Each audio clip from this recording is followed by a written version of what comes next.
And Mr. Davis said that we saw how relentless and evil too many of today's Democrats have become. They're Marxists who hate America.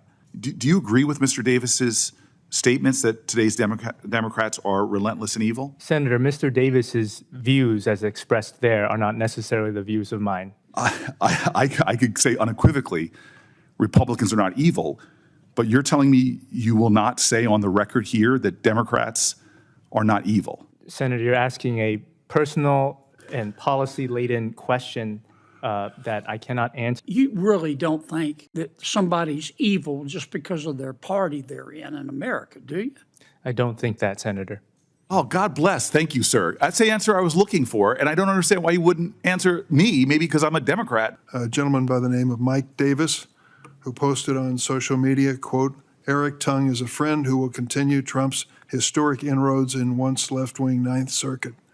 Mr. Davis is the president of right-wing Article 3 Project, and according to public reporting, he's played a key role in advising President Trump on judicial nominations during his second term. Is he your friend? Ranking Member Durbin, Mike Davis is my friend. Do you have any conversations with him regarding your nomination before President Trump announced it on July 2nd? Just simply that it happened, Your Honor, Senator. Mr. Davis has made overtly racist remarks on numerous occasions. For example, in October of 2023, he wrote in a social media post, quote, the violent black underclass is a danger to America, and quote, these monsters will kill. Do you agree with or condemn this offensive statement by Mr. Davis? Ranking Member Durbin, the views expressed by Mr. Davis are not necessarily my views and vice versa. A time in America where we should recognize people who want to step forward and serve in the public interest, do so at often great sacrifice, not just to themselves, but to their families. So I just want to recognize that this is a very important part of our American tradition, and people that step forward for these offices should be commended for doing that. Mr. Tung, I want to jump right back in to where my colleague was asking you about Mike Davis, if you don't mind me to dig in a little bit more here. And if that's one of my videos, keep it playing. But if it's not me, you should cut it off right now. Do you agree with Mr. Davis that you guys are friends, correct? We are friends, Senator. Yeah, thank you. And Mr. Davis recommended you, or did Mr. Davis recommend you or otherwise mention you to anyone in the Trump administration for this judicial vacancy? I believe he might have, Senator. Thank you, sir. Do you know exactly what did he say or to whom he made that recommendation? I do not know that, Senator. Thank you, sir. Mr. Davis, did Mr. Davis, excuse me, or anyone else associated with the Article 3 project advise or prepare you for any aspect of this nomination? No, Senator. Okay, and Mr. Davis is the founder of the Article 3 project. According to the organization's website, he founded the Article 3 project after he helped Trump win the Gorsuch and Kavanaugh nominations. And Mr. Davis said that we saw how relentless and evil too many of today's Democrats have become. They're Marxists who hate America. They believe in censorship. They have politicized and weaponized our justice system. Do you agree with Mr. Davis's statements that today's Democrats are relentless and evil? Senator, Mr. Davis's views as expressed there are not necessarily the views of mine. I didn't ask if they were necessarily. I just asked, do you think that today's Democrats are relentless and evil?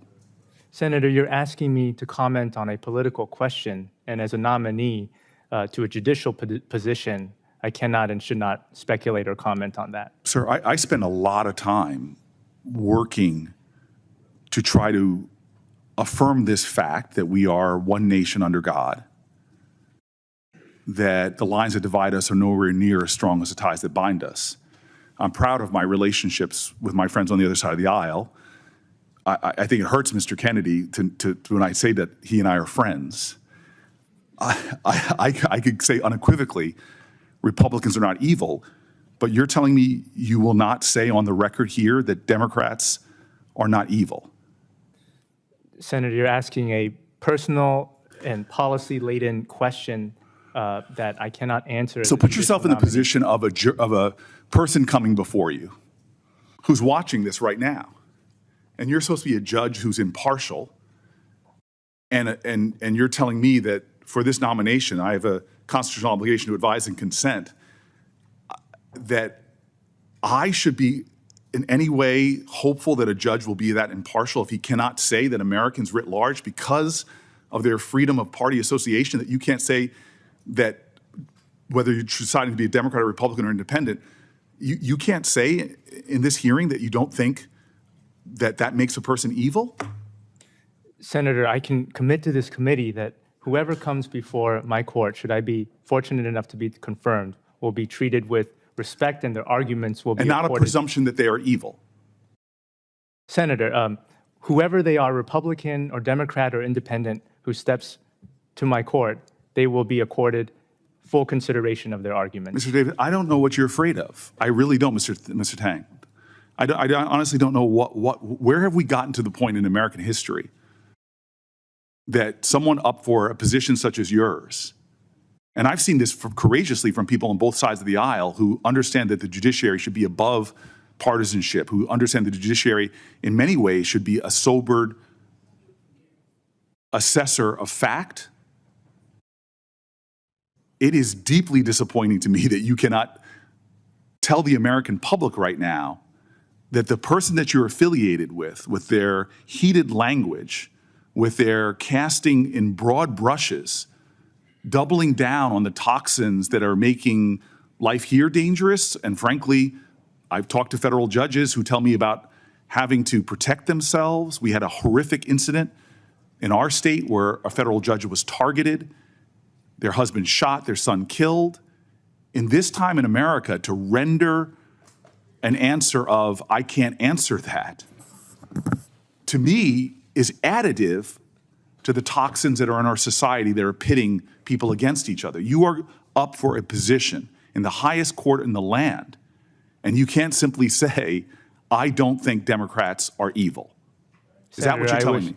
Senator, I wish I were up for a position in the highest court of the land, but I'm up for the Ninth Circuit Court of Appeals. Sir, to Americans, the federal courts are the highest courts in the land. So I appreciate your correction and your diligence and dutiful attention to detail.